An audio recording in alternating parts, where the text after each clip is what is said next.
조갑제 TV 시청자 여러분 안녕하십니까. 2025년 1월 25일 밤 9시 19분입니다. 속보를 말씀드리겠습니다.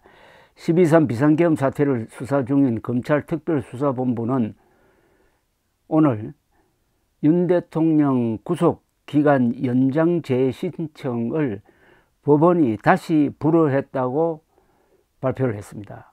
검찰 관계자는 구속기간 연장 허가가 불허되었고 사유는 전날과 비슷한 취지라고 했습니다. 심사는 당직인 최민혜 서울중앙지법 형사 26 단독판사가 했습니다. 이에 따라 검찰은 윤 대통령에 대한 추가 조사 없이 1차 구속기한인 오는 27일 전에 내란 및 직권남용 혐의로 윤 대통령을 구속 기소할 것으로 전망이 됩니다. 앞서 경찰은 지난 23일 고위공직자범죄수사처에서 윤 대통령 사건을 넘겨받고 서울중앙지법에 윤 대통령 구속기간을 다음 달 6일까지 연장해달라고 요청을 했습니다. 그 기간에 보완수사를 하겠다는 것이었습니다. 형사소송법상 구속피의자의 구속기한은 검찰 단계에서 최장 20일입니다. 그러나 김석범 서울중앙지법 영장전담부장판사는 검찰 신청을 기각했습니다. 공수처법은 공수처가 수사를 종결하여 검찰청에 공소제기를 요구한 사건에 대하여 검찰청 검사가 신속하게 기소 여부를 결정하라고 했을 뿐 어떤 추가적 수사가 가능한지에 관한 명문 규정을 두지 않고 있다. 공수처로부터 사건을 송부받은 검찰청 검사가 구속기간 연장에 의한 구속수사와 같은 적극적 전면적 강제수사를 할 수 있는지에 관해서는 법적 근거나 상당성이 부족하다고 했습니다. 그리하여 구속기간 연장을 불허했는데 여기에 대해서 검찰이 또 반론을 제기했으나 그것은 받아들여지지 않았습니다. 따라서 내일 모레 검찰은 윤석열 대통령을 석방하지 않고 구속 기소할 것으로 보입니다. 윤석열 측 변호인단은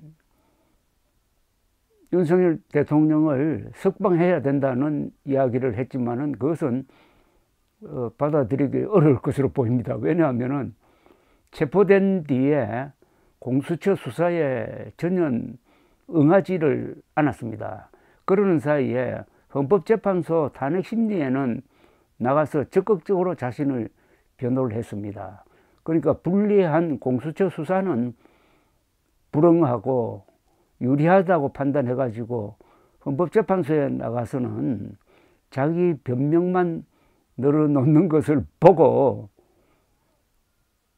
아마 검사나 판사는 이 이상의 수사는 의미가 없다 라고 판단하고 있는 것 아닐까요? 그래서 빨리 구속 기소를 하라. 그러면 이제 곧 재판이 시작됩니다. 이때부터는 윤석열 대통령이 재판정에 나오지 않을 수가 없겠죠. 뭐 재판에 불응하면은 그때는 또 다른 문제가 생기는데 그러면은 자신의 혐의를 상당히 인정하는 것밖에 되지 않으니까 이렇게 해서 이 공수처의 윤석열 대통령 수사는 아주 모양새가 좋지 않게 이렇게 마무리되고 있습니다. 공수처가 무리를 한 면이 있습니다.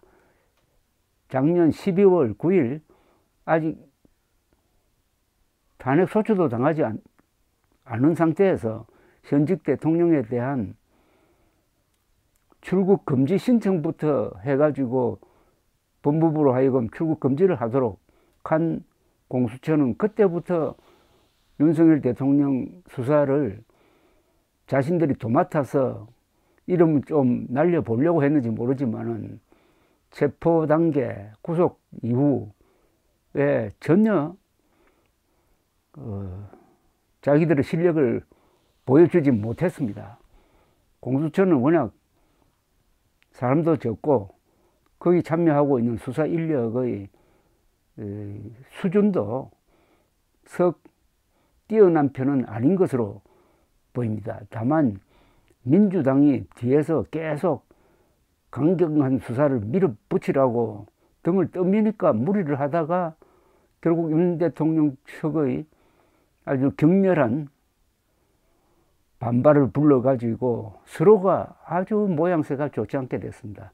윤석열 대통령도 공수처도 그리고 한국의 법치도,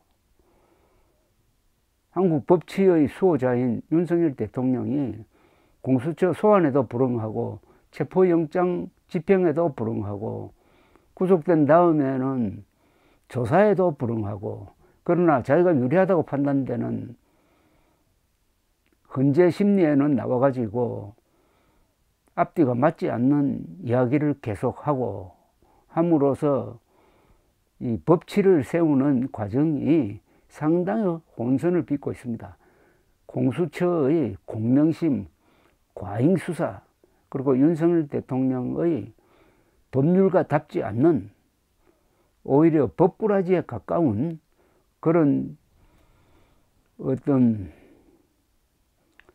대통령답지 못한 검찰 출신답지 못한, 어떤 면에서는 남자답지 못한 행동이 서로 상승작용을 일으켜가지고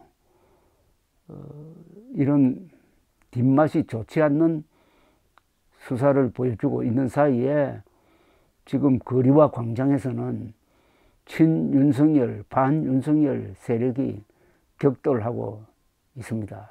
다만 이런 전체 과정이 그러나 평화적으로 이루어지고 있다는 점은 인정할 만합니다. 예외적으로 법원 난동이 있었지만은 이게 더 이상 확산되어서는 안 될 것입니다. 윤석열 대통령으로서는 아마도 검찰에서 자신을 조사하면은 거기에 응할 생각은 있었을지 모릅니다. 거기에 응하는 그 모습을 통해서 자신의 지지자들을 격동시키려는 그런 계획이 있었을지 모르지만은 검찰의 별도 수사가 불가능하게 됨으로써 윤석열 대통령은 바로 재판에 넘겨지게 되었습니다. 이것을 바라지는 않았을 것으로 생각한다면은 법원의 구속기간 연장 불허는 윤석열 대통령에게 상당히 불리한 결과가 되지 않을까 하는 생각이 듭니다. 이렇게 되면은 문제는 재판이 좀 기초가 부족한 상태에서 이루어집니다. 공소장을 봐야 알겠지만은 공소장이 부실하고 공소장을 뒷받침하는 윤석열 대통령의 이 신문 조서가 없는 상태에서 이제 그 종범들이 그동안에 진술한 것을